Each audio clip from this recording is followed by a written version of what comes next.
We remain steadfast in our commitment in delivering local news that matters. Stories that inspire. Enriching the lives of Filipinos in the Philippines and across the globe. This is your GMA Regional TV. Buong puso para sa Pilipino. Ini ang GMA Regional TV Early Edition.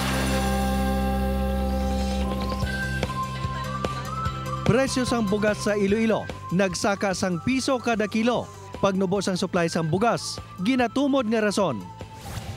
Comelec Iloilo, nakabaton sa signature sheets nagikan sa mga banwa sa First District para sa People's Initiative. Bible Week sa Bacolod City, tutukan ta sang spotlight.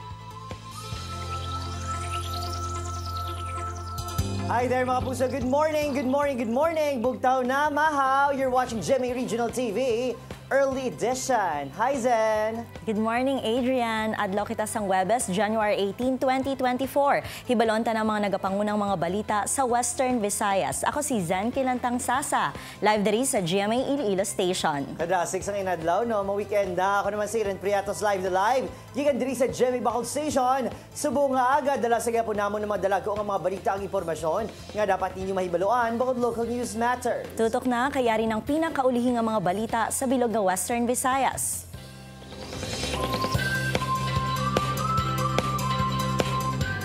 Kag para sa ato nagapangunang balita mga kapuso, piso nga pagsaka sa presyo sa kada kilo sa bugas natalupangdan sa probinsya sa Iloilo. Samtang bangod sa kabalakas ang pagkulang sang supply sang tubig, pila ka mga mangunguma wala na nagtanom sang palay para sa third cropping. Yaring balita nga atong gintutukan.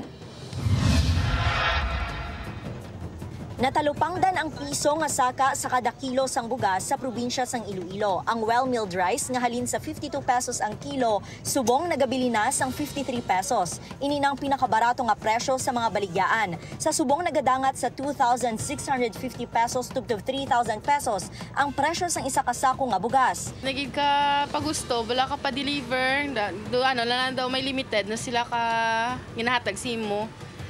Para makaabilan sa tanan. Nagsaka, nagtaga pa-deliver, gasaka, yung piso. Sunod sa mga supplier, pigado ang patubas, rason nga ilisipon na lang ang ila gina-deliver sa ila mga customer. Ito, subong mo na lang niyo. Tag-walo-walo na lang, tag 20-20 ito. Ginapaabot pa nga magamahal ang presyo sang bugas, ilabi na nga padayon ang pagsaka sang presyo sang abono kag pestisidyo. Dugang pa ang magamay nga ani sa second cropping. Samtang bangod sang kabalaka sa mangin epekto sang El Nino kag sa supply sang tubig sa talamnan, nagdesisyon ang pila ka mga mangunguma nga indi anay magtanom sang palay sa third cropping. Ilabi pa nga layo ang talamnan sa irigasyon. Wala nga lang kita mo. Nga tayaw? Yung kwan ng tubig, mo ang kwan mo. Subong daw pigado na ganito tubig. Nuli nagpatubig ibang tao. Ginpahayag sang NIA 6 nga bastante pasubong ang supply sang tubig sa irrigation systems. Apang wala nila ginaganyat ang mga mangunguma nga magtanom sang humay. Kutob sa mga magahingagaw sabog subong nga Enero kag Pebrero ang makabig na nga risgo suno sa ahensya. They are always advised nga risgo na ina on their part. Because aware man sila nga ginasaradahan nato ng irrigation systems, wala dito tubig. So if makahingagaw sila subong early plant for ang ilan ni nga ginatawag na third crop, so pwede pa sila kahingagaw. Pero ang mulang na, ang niyaya wala gid nagapasiguro nga mas sustainer ina siya until the end of their cropping season. Zen Kilantang Sasa para sa GMA Regional TV Early Edition. Comelec Iloilo nakabaton sang signature sheets para sa People's Initiative halin sa mga banwa sa First District sang Iloilo Province. Iloilo City Loan District nagpabutsyag man nga magapasa sang signature sheets suno sa Comelec. Si Kim Salinas may live report nagikan sa Barangay Bituon, Haro, Iloilo City. Kim? Zen, mga kapuso, kung sa iba niya barangay, ayuda kag kwarta ang pasalig. Diri naman sa barangay Bituon, New Site, Haro, Iloilo City, pamahaw ang promisa sa mga pumuluyo, kabaylo sa ila nga pirma. Suno sa mga pumuluyo diri, ang sang ginpadulungan sila sang nagligad nga simana, kompleto ang ila pangalan sang katapos ang ila pamilya sa pormas nga ginpalibot nga papel apang wala sila nagpirma bangod wala man kuno sila ginpathagan. Kapin 54,000 ka mga pirma ang nabaton sang Comelec Iloilo gikan sa mga kabanwahanan sa Primer Distrito para sa People's Initiative sa tuyo nga maamyandahan ang konstitusyon. Nagpasa ang San Joaquin sa masobra 10,000 ka mga pirma, samtang ang Oton, Miag-aw kag Tigbawan ang may masobra 9,000. Nagpasa man ang Banwa sang Gimbal, Igbaras kag Tubungan. May dugang man nga 37 ka pirma halin sa Tercer Distrito gikan sa Banwa sang Cabatuan. Suno sa election supervisor sang probinsya sang Iloilo, matapos maisip ang pirma sa signature sheets, ginahatagan nila sang certificate ang mga munisipalidad. Ang certificate nga ini nga gina-issue sang aton nga mga election officers sa kada banwa, no, i-gather ini sang aton nga mga proponent for People's Initiative kag i-attach nila ini sa ilang petition for charter change, no, kag isumiter ini, i-file nila ini of course sa Commission on Elections and Bank. Sa subong suno kay Laison, wala pa sila sa estado sa paghibalo kung balido ang ginpasa nga mga pirma. Ang allegations sa genuineness sang signatures nga ginasumiter sa aton will be of course determined later, no. The Commission and Bank of course will initially hear ang ilang petition kag of course it will subsequently order, no. We will be ordered by the Commission and Bank of course to undertake ang ginatawag naton nga verification na sang signatures. Sa idalom sa Republic Act No. 6735 o kon the Initiative and Referendum Act, kapin 12% sang tanan nga rehistrado nga botante ang magpirma sang petisyon sa pag-amend sang konstitusyon. Kapin 3% sang tanan nga rehistrado nga botante sa Legislative District ang dapat na representar sa petisyon.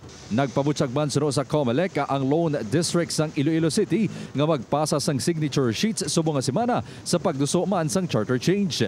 Madumduman nga may mga impormasyon nga may mga barangay sa syudad kag probinsya sang Iloilo nga nagapalibot sang papel nga nagahingyo sa pamuluyo nga magpirma kabaylo sang kwarta o kon pasalig nga ayuda. Zen, apisar wala tanto maintindihan may mga pumuluyo diri ang nagpirma kay suno sa ila halin man sa barangay. Suno naman sa Comelec Iloilo ang wala pa sang may nagpabutyag sa iban, no, nga mga distrito diri sa probinsya sang Iloilo nga magapasa man sang ila nga signature sheets. Zen? Thank you sa update, Kim Salinas. Mga puso, sa kaangot nga balita, pila naman ka mga alkalde sa probinsya ng Negros Occidental ginapahayag pabor sa Chacha signature campaign ginkumpirmar sang pila ka mga mayor. Nakatutok Irene Pedreso.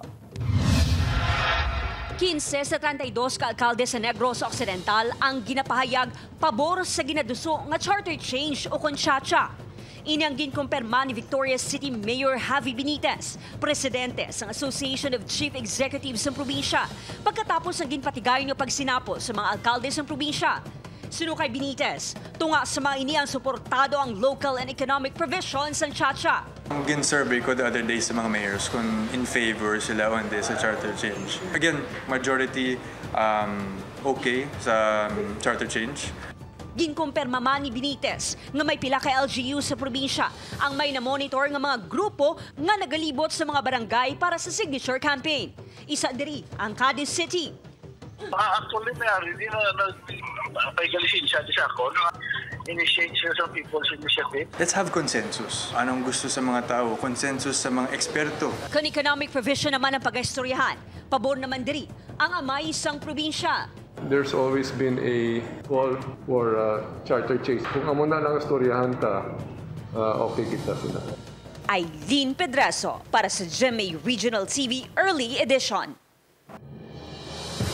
Mapatuman sang napulo ka adlaw nga gun ban ng Iloilo City Police Office halin January 19 tubtob January 29 kaangot sa selebrasyon sang Dinagyang Festival 2024. Temporaryo nga suspenderon ang permit to transport and carry firearms outside of residence sa tion sang Dinagyang Festival. Ang gun ban ang ipatuman sa mga festival venue, mga prosesyon kag iban pang aktibidad. Samtang magapahamtang naman sang 16 ka pedestrian screening areas ang kapulisan sa mga entrance sa mga activity areas. Mismo Mismo ang Iloilo City Mobile Force Battalion ang magachikyar sa mga magasulod nga mga bisita kag turista. Pagakumpis karon naman sang kapulisan ang mga ginadumilian nga mga pagkabutang kapareho sa mga patalom, armas kag mga hinangiban.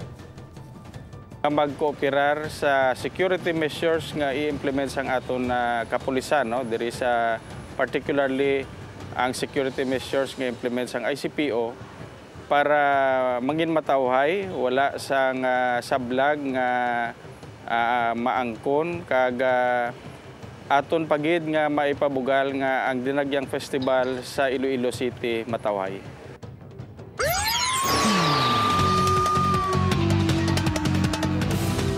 Kapuso, wala na makapalagpas sa gintigom nga puwersa sa City Drug Enforcement Unit kag Iloilo City Police Station 1 si Angela Jimenez, 24 anyos, nga subject sa drug bypass operation sa Barangay Muela Luni City proper.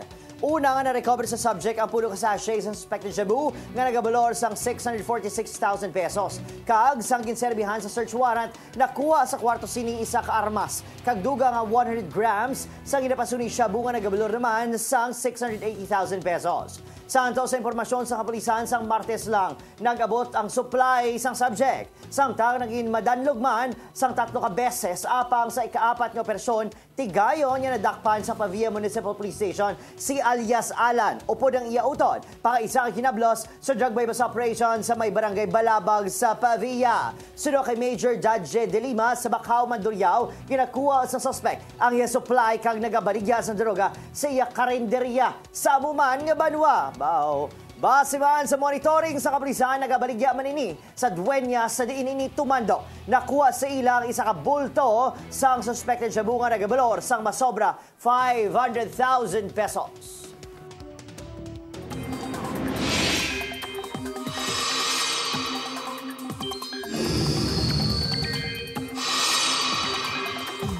Mga kapuso, padayon nyo nga ma-enjoy ang mabugnaw nga panahon subong nga Webes. Manami ang panahon sa halos bugos nga Western Visayas, magluwas sa pila ka lugar nga posible sa gihapon tupan sang mahina tubtob kasarangan nga pag-ulan base sa rainfall forecast sang Metro Weather.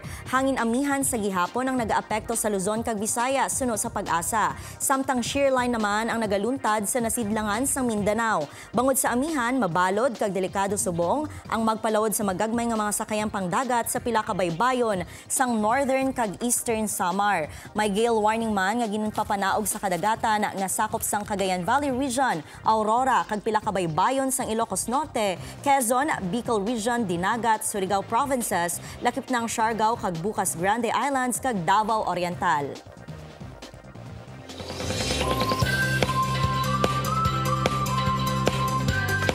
Mga kapuso, duha ka adlaw antes ang highlights sang Kalibo Ati-Atihan Festival 2024, amat-amat nang nagaalabutan ang mga turista kag nagakapuno naman ang tourism establishments. Suno sa tourism office, may pila na ka mga turista nga nagumpisa nga maglagaw kag magtambong sa mga aktibidad. Ginalauman nga mas madamo ang turista subong nga tuig, bangod mas naghalog na ang protocols.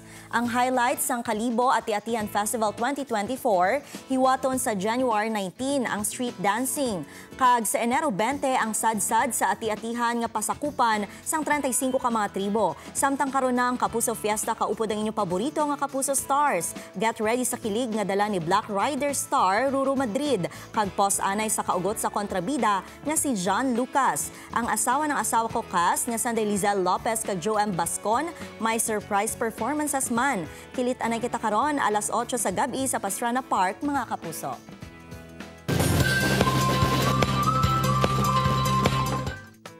Miss Iloilo 2024 ginpabakod sang kabudlay bilang tindera sang utan kag pagpangbuli sa iya agud madag-an ang corona. Handom ni Alexi Brooks nga mangin beauty queen, nagsugod sang nakita si Venus Ra sa Miss Universe pageant. Si Kim Salinas nakatutok. Ladies and gentlemen, please welcome your Miss Iloilo 2024, Alexi May Brooks. Isa ini sa mga indi malipatan nga hitabo sang Filipina-American athlete kag model halin sa banwa sang Leon nga si Alexi May Caimoso Brooks nga ginkoronahan bilang Miss Iloilo 2024. Apang ang iyadalan sa corona ang indi nangin mahapos. Elementarya pa lang ini sang namuklat sa kabudlay sang kabuhi bilang isa katindera sang utanon. Kaupod ang iya lola nga nagpadako sa iya. Nalatag ko na sang sako, nadala ko na papel or plastic, tapos gamulang tigid ko. Gakwat pa ko na sang kain, gagakar pa ko, like literally just so I could have extra money kasi they're paying you 20 pesos para ihatod na ang isa kakain sa Zagwa. So I would do that. Sa lamharon sa ning edad, nangin biktima ini sang bullying sa eskwelahan bangod sang iya pagkailom. Ati o negra, kisa ginasudlan na nila akong bag sang bato nga puno-puno, tapos ang uniform ko nga puti, ibatangan nila ati ako. Siyempre, pagpuli ko, kigan na naman ko ni tita. Saysay sini nga nahanas ang iya kapasidad sa pagdalagan bilang multi-awarded nga national athlete bangod nahadlok siya nga habuyon sang bato sang nagapangbuli sa iya.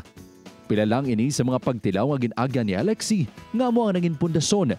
Kag motibasyon sini nga maghimakas kag labuton ang isa sa iya handom, ang mangin isa ka beauty queen. Napukaw ang luyag sini sa pagrampa sa makitaan sa TV si Venus Ra bilang kandidata sa Pilipinas sa Miss Universe ng 2010. It didn't fascinate me because she was just there, beautiful and all. What intrigued me that time and what made me get fascinated to pageantry is because she was someone who's closest to my skin tone. And when you see someone that exactly somehow look like you, it gives you the confidence, it gives you the power, it gives you this dream and hope.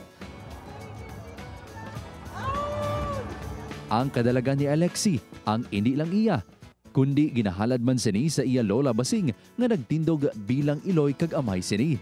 Nagapabilin gid kay Alexi ang tudlo sang iya lola nga magbalikid sa ginhalinan.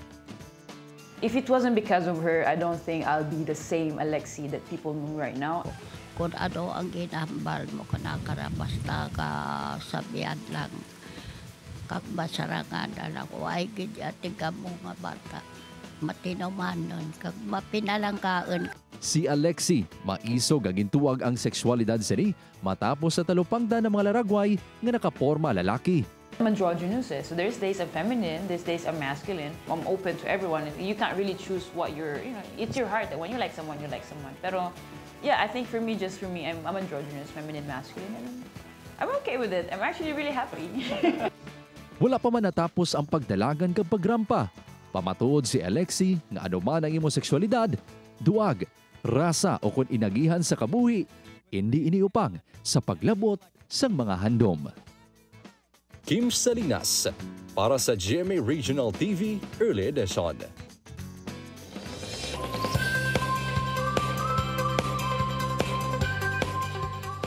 Ang bulan sang Enero ang ginakilala sa pungsod Pilipinas bilang National Bible Month.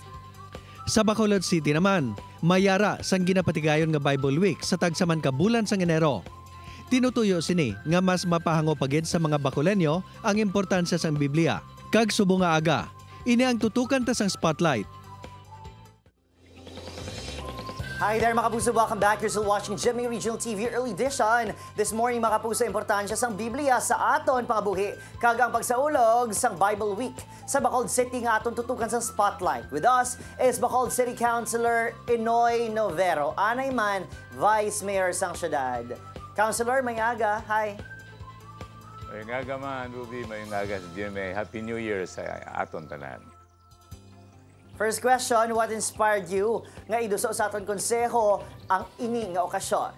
Nagapati ko, Ruby, nga ang Biblia isa ka dako nga bulig sa pagpatubo sa espirituhanon nga kabuhi sang tao sa pagdevelop sa maayo nga karakter nga makahatag man sang kalinong kag maayo nga pag tamdanay sa mga katauhan. Kag initanan makapahamuot sa aton mahal nga Ginoo.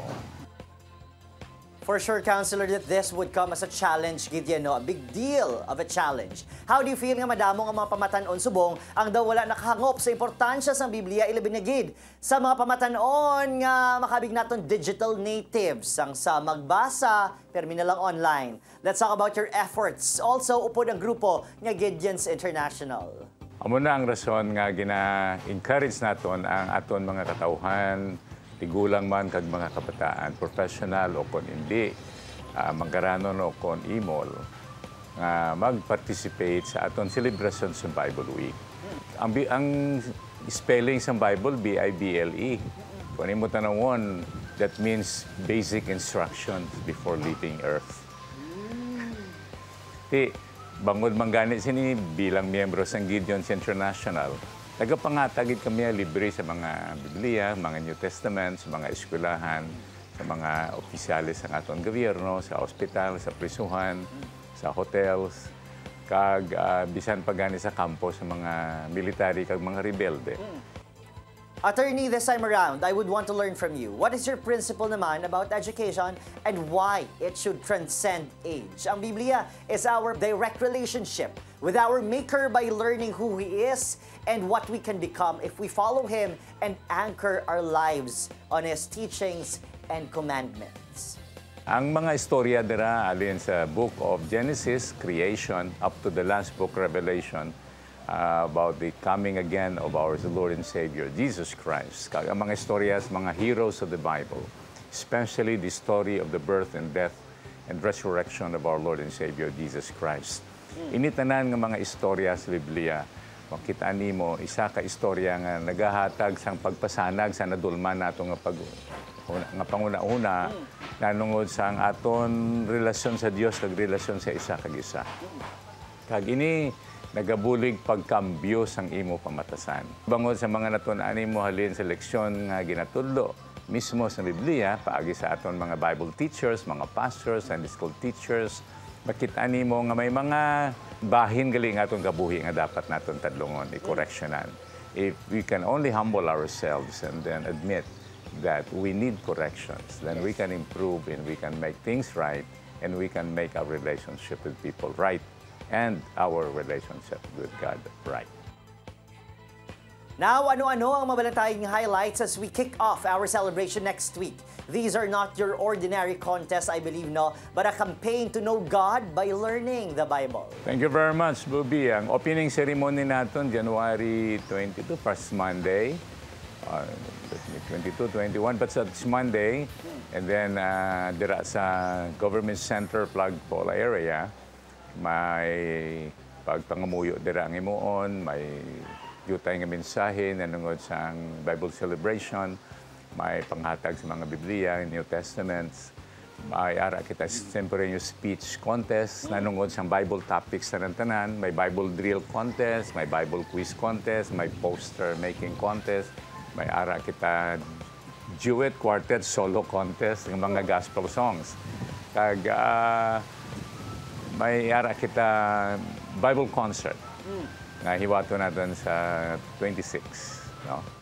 Thank you for your words of encouragement and wisdom. Subong aga to start reading, as faith, mga kapuso, can only be sharpened by learning and hearing the word of our Lord. Attorney Inoy, may aga. Thank you very much. Good morning, kapuso, kag maayong aga. God bless us all.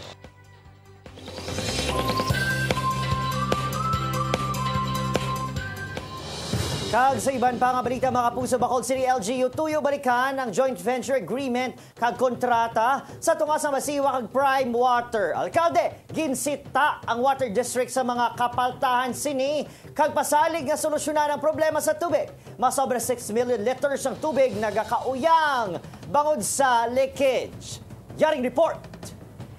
Binagi sa online reklamo system ni Bacolod City Mayor Albi Benitez, nagbinahang reklamo batok sa pigaw nga serbisyo sang Prime Water sa Bacolod City. Hindi na bago sa Bacolod ang mga reklamo kaangay isang tinaon, lumuton, kag masami nagapusnga nga mga gripo. Daw kaangay nga nalisa sa tubig ang promisa nga pagbago, nga tugaan sang kontrobersyal nga joint venture agreement sa tunga sang Basiwa kag Prime Water sang 2020. Suno pa sa Bacolod City Legal Officer. Hindi kada istorya nila kay Mayor, nagkabal sila na may solusyon na po.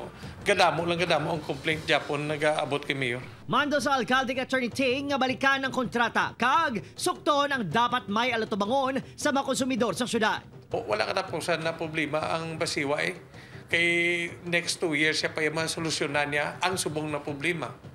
Di kung magdaso naman na tuig, magadugal na population, hindi wagid solusyon. Ang anong ila joint venture na sang Prime Water, kaya ga-expectar na magmayong serbisyo mo. Sa radio program ni Mayor Benitez, ginpahayag ni Engineer John Arlan Canatoy, maintenance head sang Prime Water, nga nagadangat sa 6 million kalitro sang tubig kada adlaw ang nagkakauyang sa Northern Bacolod, kag 700,000 liters naman sa ibang pang parte sa syudad. Pila sa mga ginatulong nga rason ang lapnagon nga leakage sa mga tubo, kag pila ka gubang equipment kaangay sang intake pump. 75 million liters per day ang ginasupply sang prime water. Kulang pa sang 20 million kalitro nga kinahanglanon sa mga konsumidor butang. Nga sa iban nga lugar, tag-4 ka oras lang ang tubod sang tubig. Ang iban, kagahon lang nagakaabtan sa supply. Sa Barangay Sumag, wala unta taugtas ang senior citizen nga si Ver bangod sa Malawi gitiyon, nagabaton ini isang bill apang wala may nagatubod nga tubig sa gripo kun adlaw. Masami, alauna, tubtob alas 4 sa kagahon lang ang ila rasyon. Ginagwanta na lang namon. Araw wala tubig. Araw siya. Biskang gablard na sa pagka kay tupad balay namon daw. Kung isa tumahuya ka naman sa akin kapangayos tupad balay mo. Di ko may kwarta ka, di pasagob ka eh. Si Gilbert naman, 5 na kabulan nga ginaugtasan ng pigaw nga rasyon sang tubig. Siya, kag ang mga kaingod sini, kanya-kanya natasok, agud may makuhaan sang tubig. Kayo useless man makontak ka sa ila, kaya wala man sino ma-entertain sa imo, ya sa ila, kaya wala man. Maluwas ang kulang sang supply, nagapadayon man ang reklamo sa tinaon nga tubig. Mga pila ka beses nga nakigangot ang GMA Regional TV sa General Manager sa Masiwa. Apang sa ulihi, ginduso kami sini kay Engineer John Arlan Canatoy. Maintenance heads ang prime water, nga wala man, nagasabat, kung tawgan. Adrian Prietos para sa GMA Regional TV Early Edition.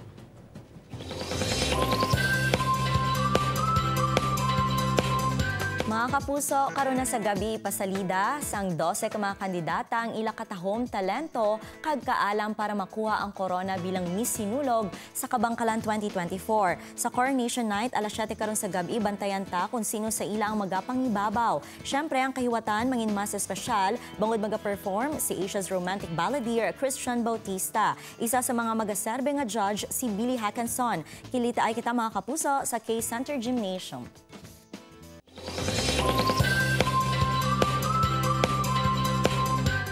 Comfortable na sa isa kag isa bilang magkatrabaho sa Love Die Repeat sa ni Jeneline Mercado kag Sian Lim. Bilang Angela kag Bernard, mag-asawang duha sa series nga sama-sami may challenging kag intense nga mga eksena. Dako nga bagay kuno nga naman tadaros ang duha nga friendship agud maging effective sa ilatag sa kamaga role.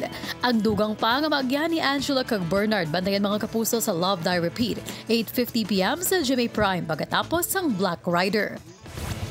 Natural kag effortless ang acting sang cast sang Asawa ng Asawa Ko sa episode sang Martes kung siringin kasal na si Christy kag Jordan kasi ni Jasmine Curtis Smith kag River Cruz. Napasana ko lang netizen sa wedding photos sa series apang makadali lang ini bangod magabulagay na ang duha sa adlaw mismo sang ila honeymoon. Bantayan mga kapuso ang Asawa ng Asawa Ko 9:35 PM sa GMA Prime pagkatapos ang Love Die Repeat. #grateful si Pokwa nga mangin kabahin sa award-winning Afternoon Prime series nga abot kamay na pangarap. Sunod si comedian na panganga ini sa true to life nga aktingan sang cast, ilabi na ang sa scenes nga ara sa ospital. Guest sa nasabing nga serye si Pokwa, isa sa mga ginabulong man ni Doc Annalyn nga karakter ni Jillian Ward.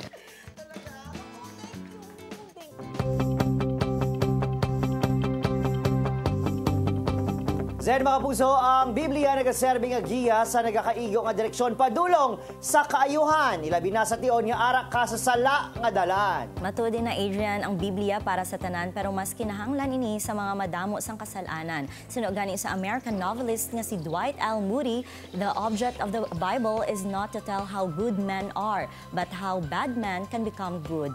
Magsalig nga sa bulig sang Biblia ang pagbago sa kabuhi posible pa. Madabog yung salamat sa pagtutok dali sa amin sa GMA Regional TV Early Edition. Upda na kita halin Lunes, tumto Biyernes. Mahimo niyong malantaw ang aton episode sa www.gmaregionaltv.com. Kag mag-subscribe sa aton official YouTube channel, GMA Regional TV. Ako si Zen Kilantang Sasa. Kago naman si Red Prietos, bugos sa puwersa para sa mas lakong misyon. Kag mas masangkad niya pagserbisyo sa pungsod. Good morning!